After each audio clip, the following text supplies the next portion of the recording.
El Señor esté con ustedes. Proclamación del Santo Evangelio según San Juan.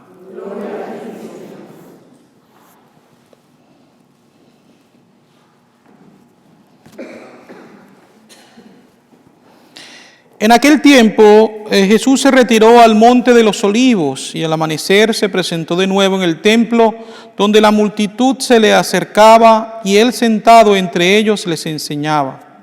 Entonces los escribas y fariseos le llevaron a una mujer sorprendida en adulterio y poniéndola frente a él le dijeron: Maestro, esta mujer ha sido sorprendida en flagrante adulterio. Moisés nos manda en la ley apedrear a esas mujeres. ¿Tú qué dices? Le preguntaban esto para ponerle una trampa y poder acusarlo. Pero Jesús se agachó y se puso a escribir en el suelo con el dedo. Pero como insistían en su pregunta, se incorporó y les dijo: aquel de ustedes que no tenga pecado, que le tire la primera piedra. Se volvió a agachar y siguió escribiendo en el suelo. Al oír aquellas palabras, los acusadores comenzaron a escabullirse uno tras otro, empezando por los más viejos, hasta que dejaron solos a Jesús y a la mujer que estaba de pie junto a él. Entonces Jesús se enderezó y le preguntó: Mujer, ¿dónde están los que te acusaban? ¿Nadie te ha condenado? Ella le contestó: Nadie, Señor. Y Jesús le dijo: Tampoco yo te condeno. Vete y ya no vuelvas a pecar. Palabra del Señor.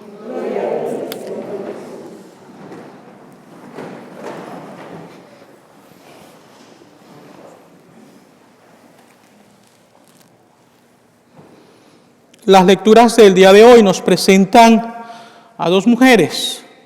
En la primera lectura se nos presenta a una mujer que injustamente, ya que es inocente, ha sido condenada a la muerte para cumplir con lo prescrito en la ley.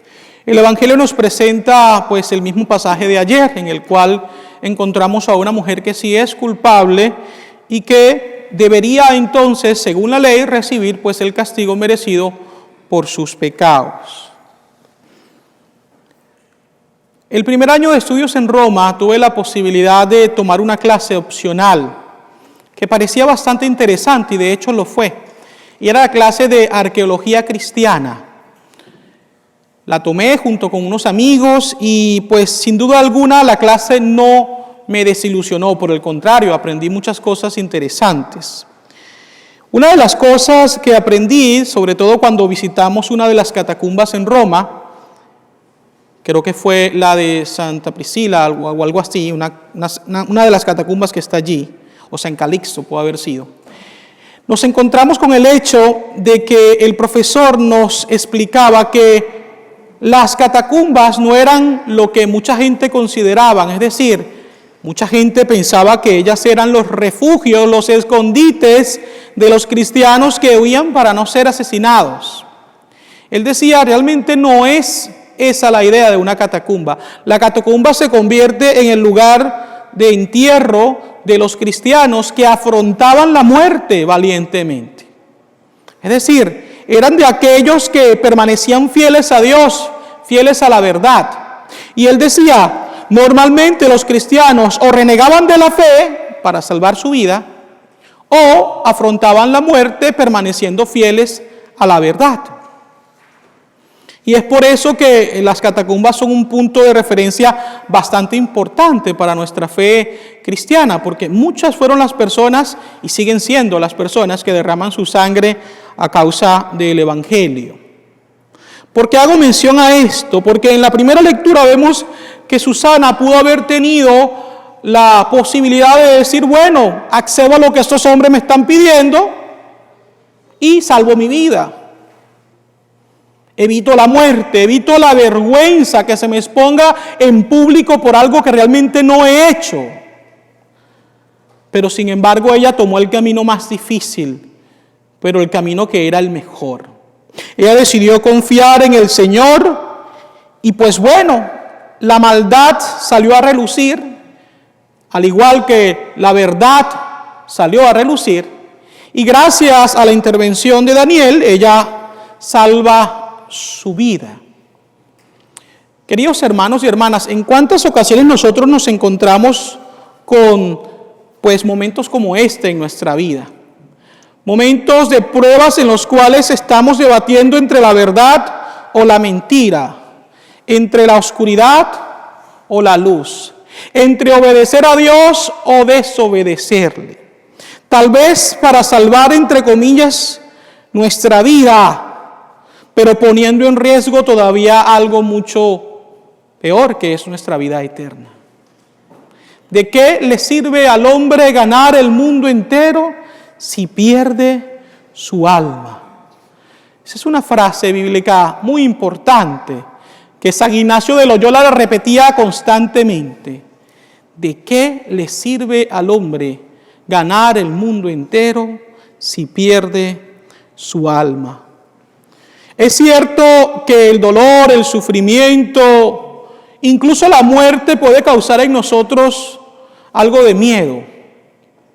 Pero cuando nosotros ponemos nuestra confianza plena en Dios, sabemos que si morimos con Él, viviremos también con Él para la eternidad. Algo que me ha llamado la atención precisamente después de que ha ocurrido esta tragedia en Yemen, con el asesinato de estas hermanas misioneras de la caridad y los ancianos que ellas cuidaban, es que precisamente esta congregación misionera fundada por la Madre Teresa de Calcuta ha declarado que permanecerán en esa zona, que no se irán, que seguirán llevando a cabo su labor de evangelización por medio de la misericordia, el cuidado de los más necesitados. Y les soy sincero, esto no es nada fácil. No es nada fácil porque es poner la vida en riesgo. Un gran amigo mío, sacerdote de Colombia, cuando estudiábamos en Roma, me comentó precisamente de que él estaba allí debido a una persecución de la cual él había sido víctima por parte de la guerrilla en su país.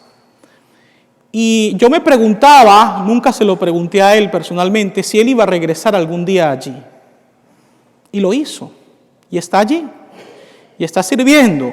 Claro, la situación en Colombia ha mejorado mucho en muchos aspectos. Tal vez en aquellos años, 98, 99, era mucho más compleja con esto de la guerrilla y los paramilitares.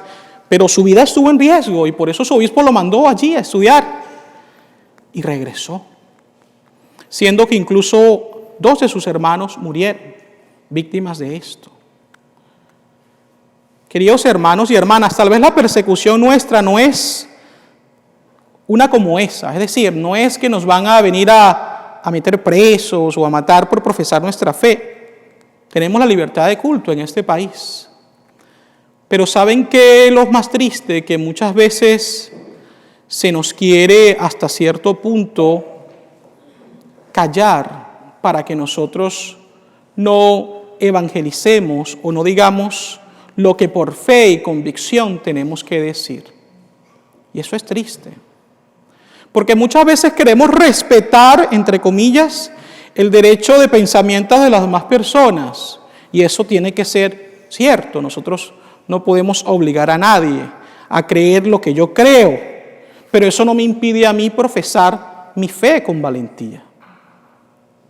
Y allí tenemos que ser siempre bastante objetivos. Porque si no, entonces estamos agarrando el camino más fácil.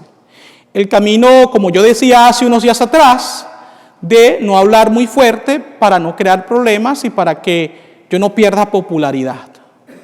Y realmente no es esto a lo que Dios nos llama. El derecho a la vida, el derecho a los respetos humanos, el valor de la persona, son cosas inalienables en nuestra fe, por lo cual tenemos que siempre luchar y no dejarnos amilanar por ningún tipo de amenazas que quiera pues hacernos callar para ser cómplices de la oscuridad, de la mentira, del error. Tomemos pues el ejemplo de Susana.